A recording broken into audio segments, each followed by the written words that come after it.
Eagles 20, Giants 13. Welcome to Talking Giants, presented by SeatGeek. I'm your host, Bobby Skinner, here with my co-host, Justin Pennick.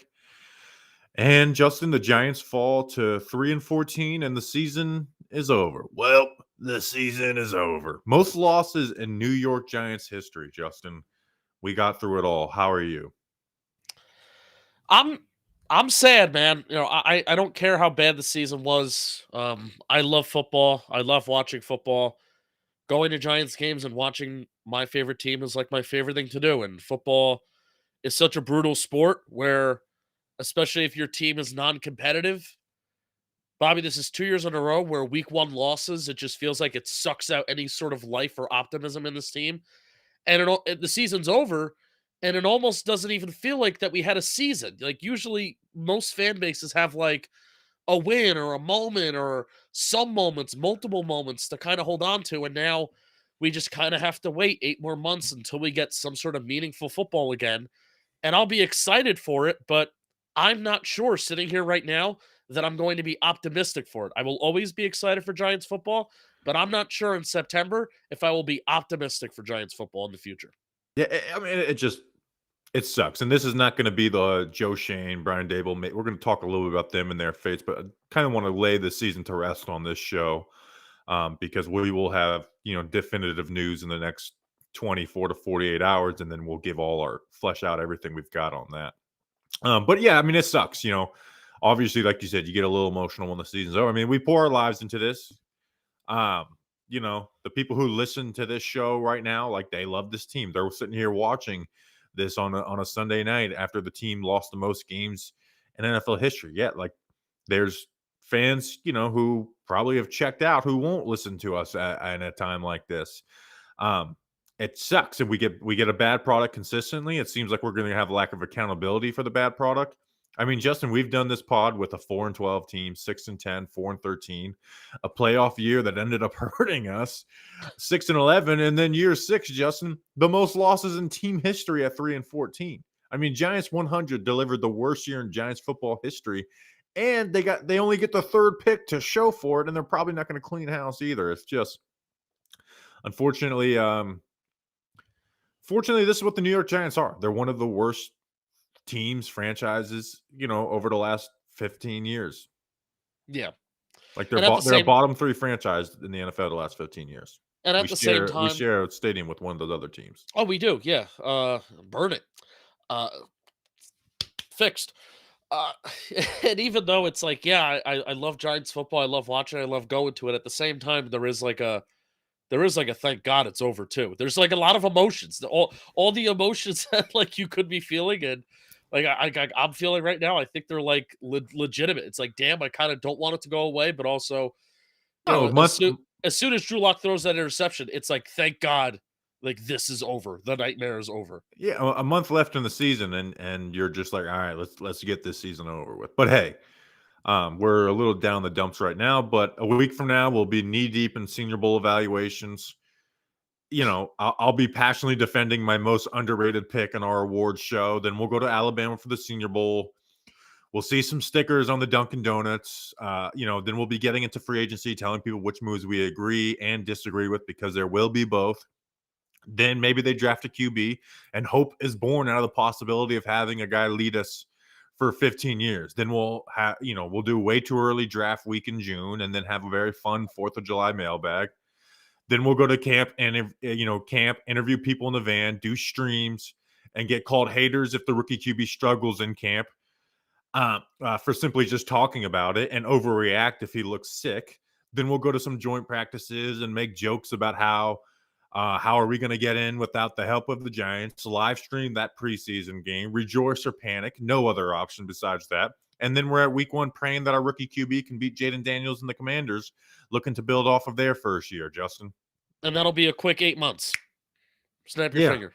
Like that's all of that is going to happen. 8 months. And it'll be once again week 1, just being like, man, we'll be saying the same thing we said this year, Justin. It's like, I don't think the season's going to go well, but at least a week 1 win would do us all the delusion in the world, even though the Giants have won 2 week 1 games since for the last 12, 13 years or whatever it is. So it's just, yeah, I hate being here. And, year 2, year 3 of the show, like, can't wait till they get good, and it's just like they don't, We've been and waiting. it sucks for the fans. What's your most memorable? What will you remember Giants 100 for? Well, I went to this game today, and I had a horrible time. Yeah, I want to hear. I want to hear about all of your experiences Yeah, at we'll some talk about point in that this. later. What will you remember this season for? Like, what will be like? I know we could talk about Shane and Dable, like, but if Shane and Dable will be remembered for a more big picture and not this season individual. I probably will remember the whole Daniel Jones benching his statement and then the release and all the chaos that built off of that, and then winning one game after that. Like, the Neighbors rookie season doesn't have like the same Odell vibes. Like, when Neighbors is a No. star, we're not going to be talking about, oh man, his rookie season. It'll be his year 2 when he had 1,400 yards, or year 3 or whatever.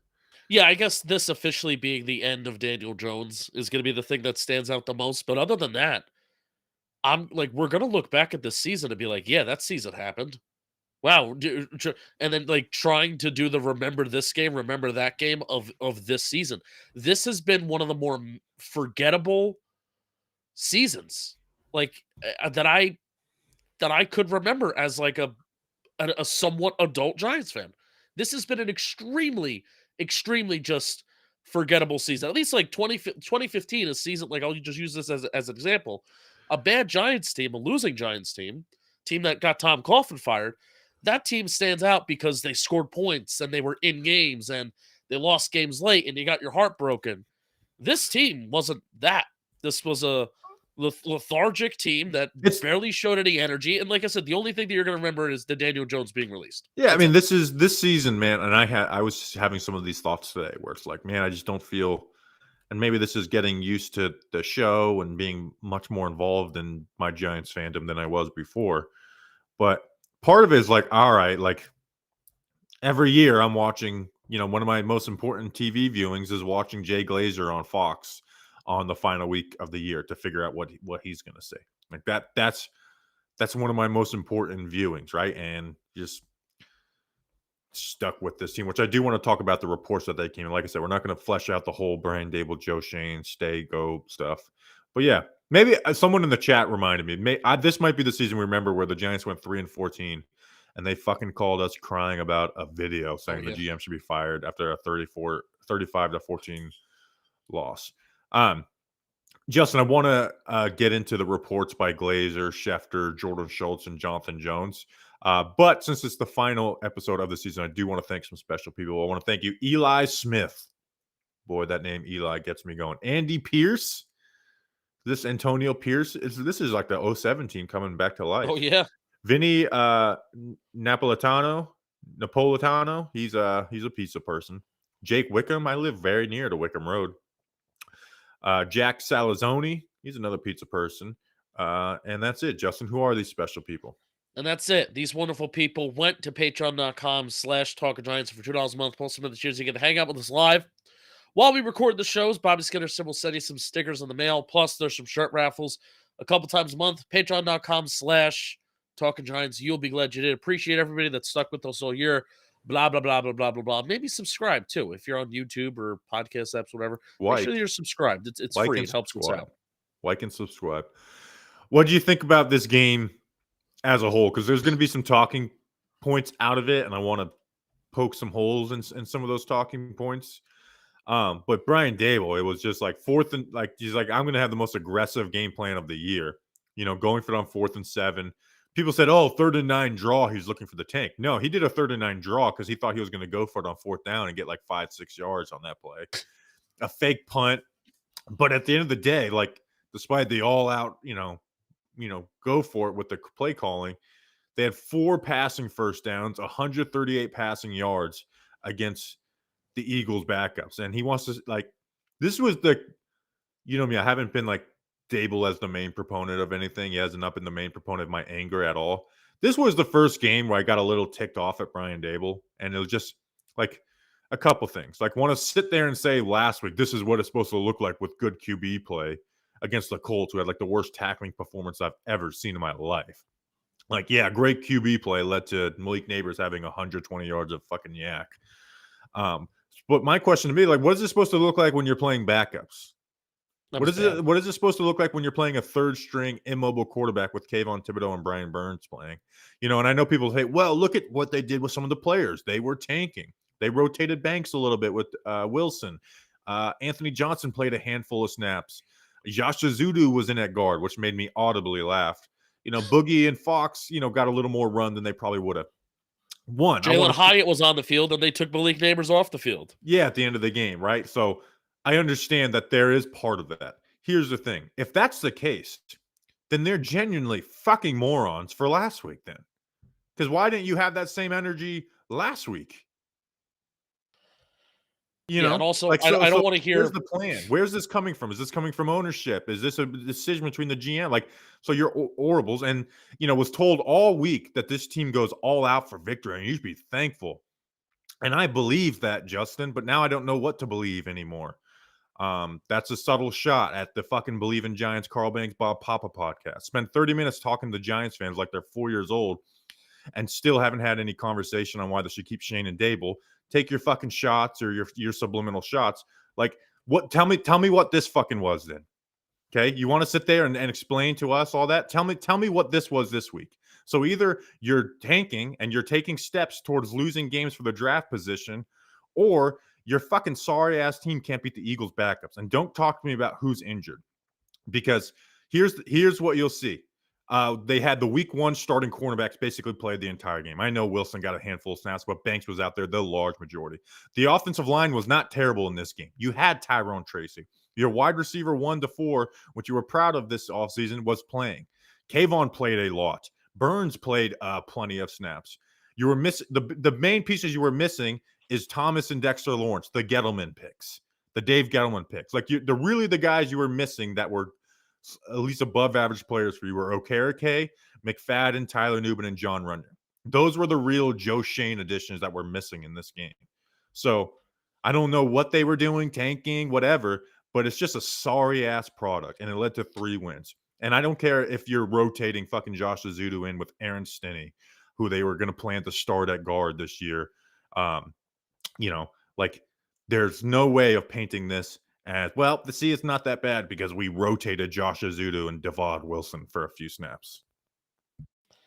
Yeah, I think if we weren't so focused on Black Monday and the future of Shane and Daboll, that this game and this effort against the Philadelphia Eagle backups, which I was listening to the Eagles radio broadcast on the way home, and like it's so embarrassing, man. Where I hope John Mara somehow listens to this and sees this. I'm probably gonna clip it up because I want to post it because I couldn't believe it.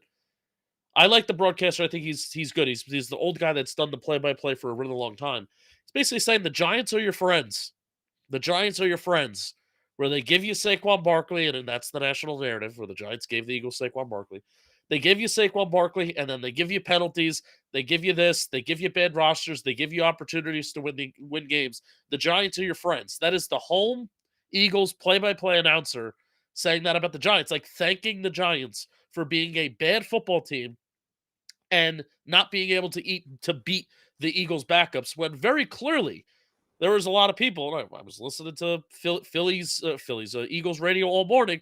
They were like, we maybe could win this game, but we probably will lose this game because we're playing our backups. It's like, nope, you guys kind of dominated this game from start to finish. So yeah, if we weren't so hyper focused on Black Monday, the anger that we should be feeling and the outright disgust that we should be feeling about the effort that we just saw out on the field against their backups should be so much higher, but we don't care because Yeah, 2 bad we penalties don't that lost care. you. Yeah, 2 bad penalties lost. I did think it'd be funny, Justin, if we came on this show and just did like a regular week 2 recap pod of the game, and just acted like And it just so wasn't. disgusted by this game.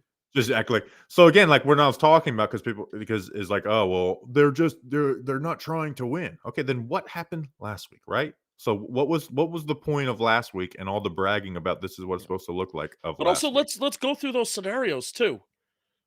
Like Deontay Johnson was the guy that got playing time over Over some Ty other guys. Summers. Oh no. But Wow. also, breaking news: Deontay Johnson looked pretty freaking good against the Eagles backups. But he made some plays. Should have been out there before. Taking out Deontay Banks. Okay, that's like a question Did of like why. 85%, 90% of the snaps anyways. Still, like, okay, you're gonna cycle guys in and out. It's the guys on the offensive side of the ball that I have the question on. And it's like, oh, but they're tanking. You're saying that playing the 67th overall pick of the 2022 NFL draft and playing Jalen Hyatt, who what pick was he in Traded up 2023? for it for pick 73 73? That and a you're 4th saying round pick. that's gonna be like the Giants are tanking and taking out their best players and they're inserting former top 100 picks in the draft at their proper positions, might I add. That's them tanking? That for Y me, that should be not why did the Giants do this a couple weeks ago for tanking purposes? Why did the Giants do this a couple weeks ago for development reasons to see if these guys could freaking play for you? Yeah, Josh Rizzuto at guard. Who would have thought? Who would have thought that we were annoyingly saying, like, "Why isn't this guy playing guard? You drafted him really high to be a guard, and you've never given him the opportunity there, like, to at least sit there and develop and not have to worry about bumping out the tackle." And Jalen Hyatt, like, I had some tweets about the wide receivers after this game. Jalen Hyatt, 8 catches, 62 yards on the season, 13 games with 0 catches. This is the guy you were trying to force as your wide receiver 2 over Darius Slayton. We were talking about him almost every day during Yeah, recaps because they were forcing him to be an integral part of the offense, and not just in the deep part of the field, but in the short part of the field too. yeah, They and spent all summer. They spent all summer. I'm sorry, I'm cutting you off. They spent all summer working in a guy that is going to end the year with how many catches, Bobby? 8 Eight catches for 62 yards, all you know. summer. The first team offense. That's what they did. Wan'Dale Robinson finishes the season with 93 catches, 699 yards. I was tracking the stats throughout the game as a joke. It was like 5 for 21, 6 for 17, 7 for 23, 8 for 29, 9 for 38, and then finished 10 catches for 43 yards. Like a decent game for a running back. Um, so it's it was it's tiring. Here, let's talk about the reports, Justin, because Schefter, Glazer, Schwartz, and or Schultz and Jonathan Jones. So Schefter said he leans Daboll safe. Leans, right? Uh, you know, didn't even question with Joe Shane. Glazer was in the categories of not sure, right? So if Glazer is like 95% of something, he's going to say like this is happening, right? Glazer doesn't have to mince any words, where when Schefter speaks you have to do a little bit of media deciphering. Glazer is just called. So again, I don't think it's this done deal, but also you have the reports from Jordan Schultz and Jonathan Jones basically saying similar things, that the Giants have done some work on like what could be out there for them if they kept Joe Shane and fired Brian Daboll, and that there's a belief of not being able to upgrade over Brian Daboll What? with the options that were out there. Yeah, you didn't Kidding. see any of this? Oh, well, no, but that's the Oh, that was a that's the sarcastic decision what? that they came to? No What? way. I'm That so they shocked. ca that you're saying that the talent pool for head coach may be limited because there's a desperate GM on the hot seat? Is that what you're telling me? Mhm. No, get The out the there. the realization when you go out there and try and figure out who would like to join Joe Shane, and everyone's like, "Nobody, none of us. No, no, No we way. don't want that." The realization is not, "You know what? Maybe we should clean house." It's, "Well, now we gotta keep both because there's no way we're gonna change anything." Um, But I just can't believe that's true. and I wanna read the reports of I'm being sarcastic, by the way. yeah, I know. Jonathan I know Jonathan I'm telling everybody else. No, thank you, 'cause I for sure I was like, "You didn't see that?" Uh, No, I did. Jonathan Jones, who's pretty reliable. Beyond Mara not wanting to do another coaching search, there's a belief Mara may not feel he's assured of getting a better head coach than Daboll. The 2022 NFL Coach of the Year, Daboll is considered one of the best quarterback coaches in the league, and Big Blue is certain to have a new quarterback on the roster for next year. And then I'll find the Jordan Schultz one where he basically said like they've done some digging to figure out what they can get out there, and it's not there. And I could just play Glazer's clip because this is like gospel.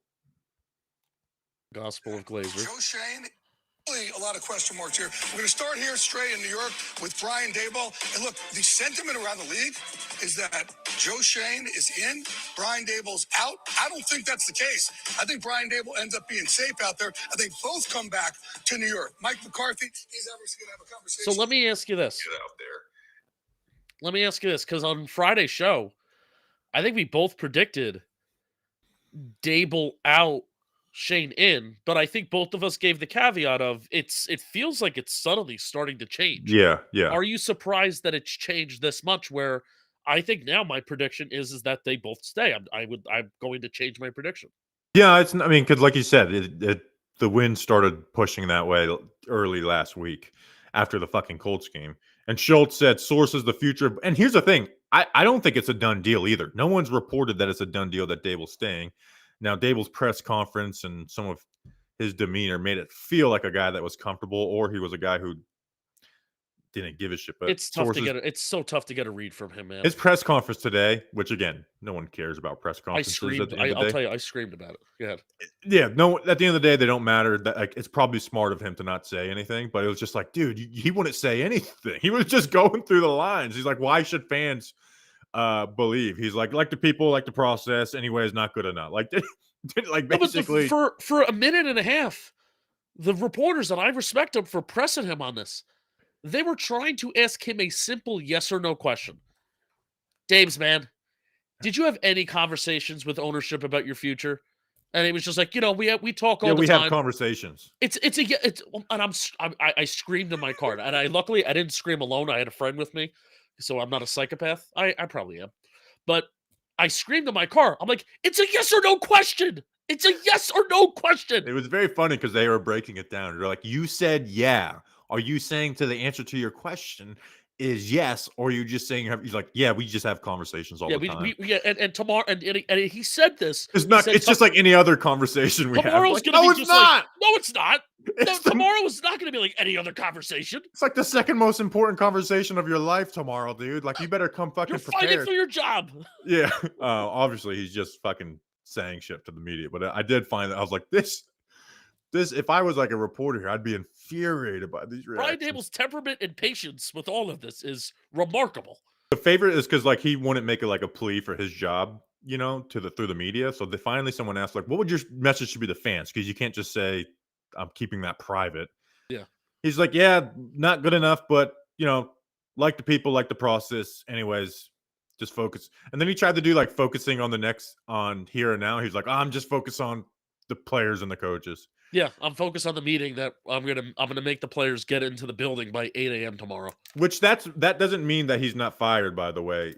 Joe Judge met with players in 2021. Yeah, they all have exit meetings, I think. So. Honestly, we'll figure out. But Schultz's multiple sources indicate that owner John Mara is evaluating them separately. It remains uncertain. Exploratory calls and feelers about potential scenarios if one were retained and the other let go have happened in recent days, I'm told. So. I think Daboll's back, but we'll flesh out all of that as we go along. Justin, we have the third pick in the NFL draft. We do. Do we have anything to talk about? Maybe I do. I have a Captain Morgan Reed to talk about, and I have my Philadelphia experience to talk about. Maybe the Dale Earnhardt draft pick could save this franchise. We've never, in Talk of Giants history at least, we've never had the third pick. We've had the fourth, 2018. We've had the sixth a couple of times. We had the fourth. We had the fifth. We had the seventh. Never the third. So that's Dale Earnhardt. The 25th. Yeah, this is also the Dillon pick, and it goes. Oh no! Don't disrespect the number 3 like that. Yeah, let me talk about Captain Morgan. Oh, you gonna get something? There's the Dale Earnhardt pick, yes. Or it could be Skinner Truck Series pick. Won a championship in his first year. Maybe that's what'll happen. Hold on. Dale. Prediction. Nice. Did I give you that? I think you did. I think I did too. Because you also gave me this. And I have it right on top of it. Oh, nice. Prediction. I think the Giants are going to get a quarterback. Okay. Great. Is this a genuine conversation that we're having? No, I mean, we're not going to flesh it all out. But my prediction, having the third pick, is the Giants will end up with a quarterback one way or the other. Okay. Like one of these teams doesn't view these like the Browns. Everyone's like, "Oh, Browns are QB needy." Like, how do you bring their cap situation is so effed that like, how do you even draft a QB? Like, it's just such a mess, you know. Like, and maybe they do, right? But like, if they view these quarterbacks as not even like, if just like bleh, I can see them easily passing. I don't think the Titans will. You think Dion's gonna? Because now my brain goes to this. Tennessee is not a Nashville's not a sexy city. It's not a sexy football city. Hey, Callahan worked with a pocket quarterback like Joe Burrow. But do you think Dion's gonna?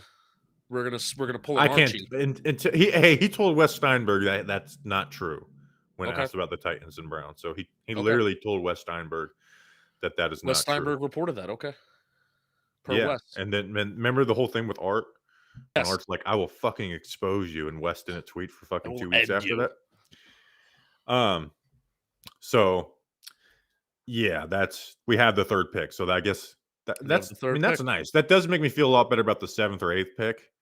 It doesn't make you feel as good as the 1st or 2nd pick, but we'll see. But I'm very confident the Giants are going to end up with a quarterback. Everybody go to the Senior Bowl.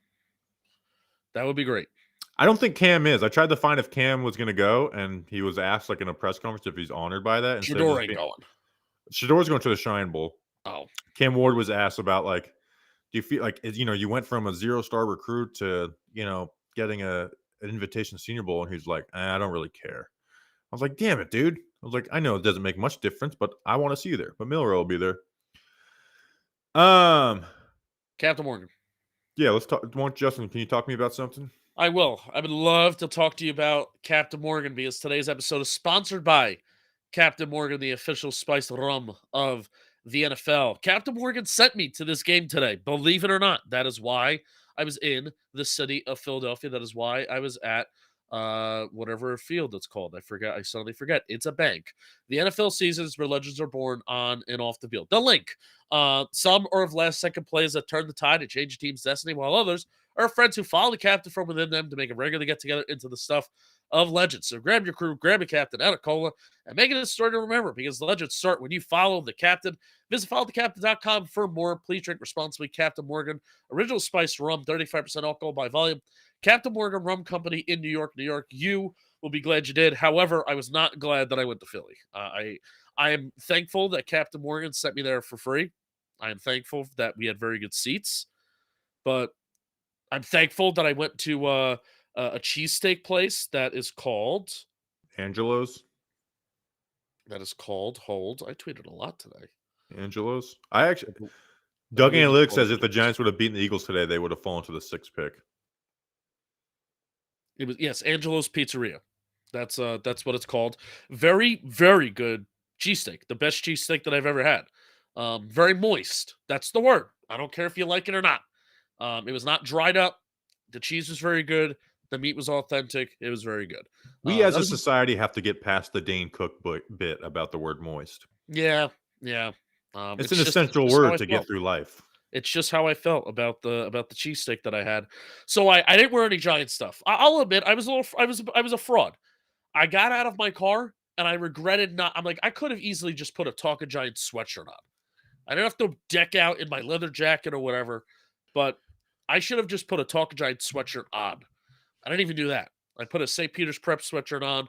I had a big jacket, but I had a Nebraska hat. And oh my God, did I start World War III in my section because I wore a fucking Nebraska Cornhusker hat where these people behind me, they were drunk college kids. Fucking just from the moment I sat down and they saw that I had Nebraska on, what the hell are you? I'm going to use words that they use they use worse words. What the hell are you doing here? What the hell is Nebraska? They're bad. Who's that quarterback? Dylan Raiola. He's such a bleep. They went on and on and on, and it didn't freaking stop. And I'm like, I didn't wear Giant stuff, thinking like that's going to be the smart move. Lo and behold, I wear a Nebraska Cornhuskers hat, and it got berated for the whole game. And I was bothered even before that. Are you near LPG at all? I didn't. No, he was on the other side. I was. Oh, they put you on the Eagles' home side? Yeah. Oh, But I was also in the shade, so it was colder. Very good seats. Um, but I will tell you why I definitely preferred always to sit up higher in about a second.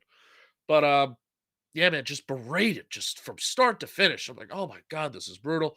And then I was even bothered. I like remembered. I'm like, oh my God.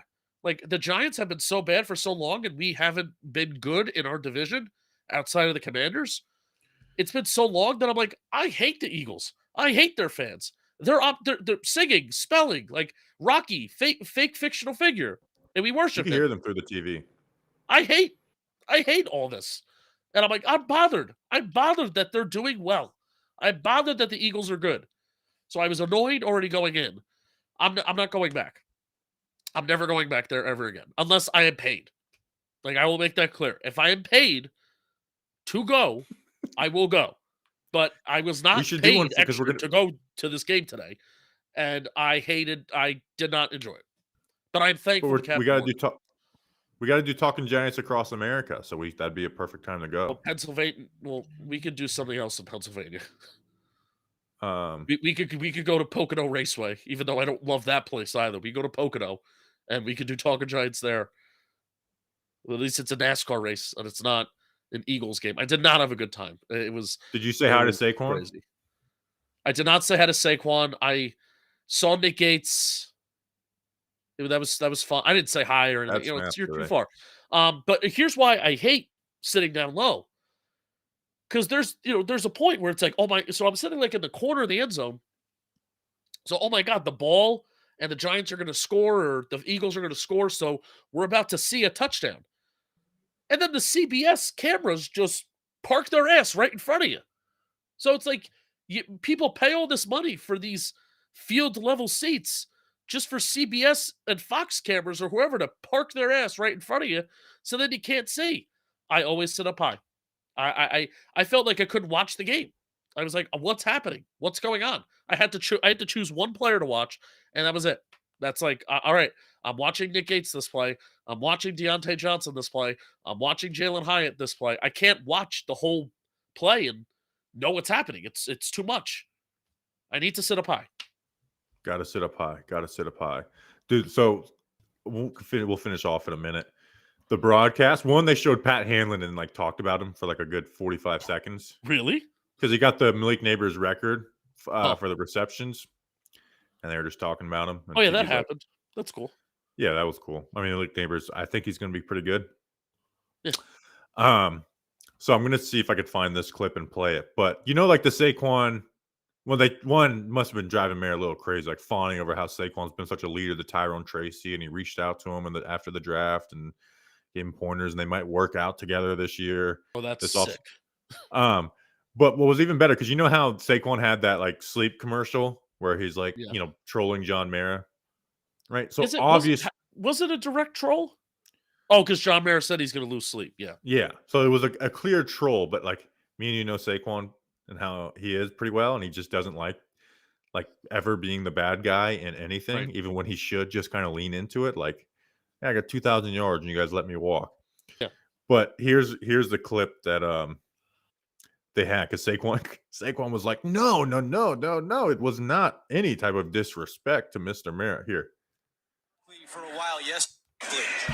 We it's a met minute with long. Saquon Barkley for a while yesterday, and probably have seen the commercial that came out about sleep aids, and a lot of people thought maybe that was a shot at the Giants. Well, Saquon said no disrespect at all to Mr. Mara, Giants owner John Mara. He said they actually reshot the commercial because he did not like the way it was originally written.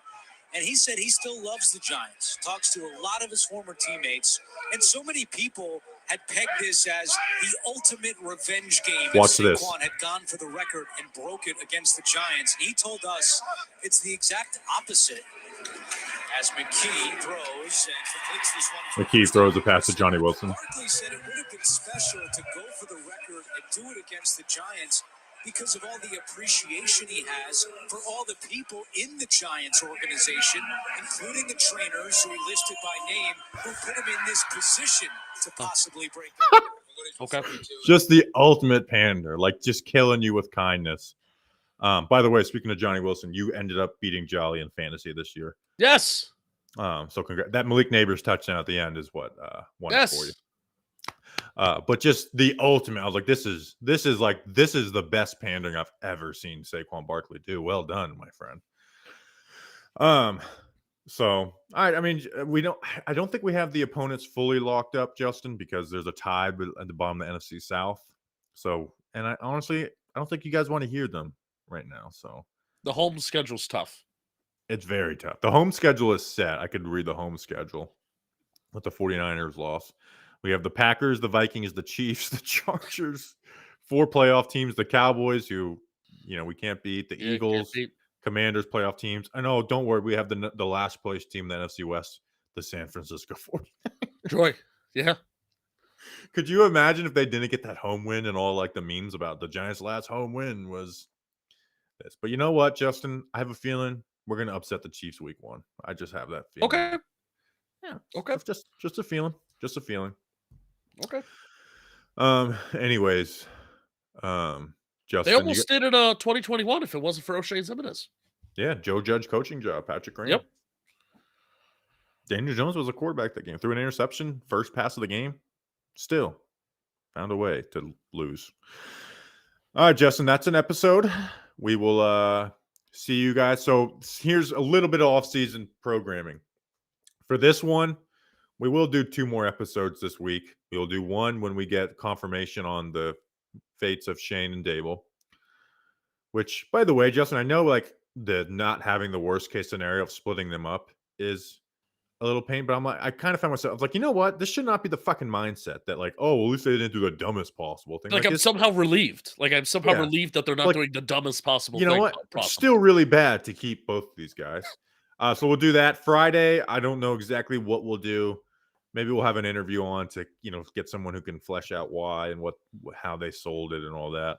And then after that, we go to about 2 times per week, and obviously will change for certain circumstances. So appreciate you guys for making this year worth it, despite the facts the Giants did everything they could to make it not worth it. We appreciate you again very, very much. It's always talking Giants versus the world.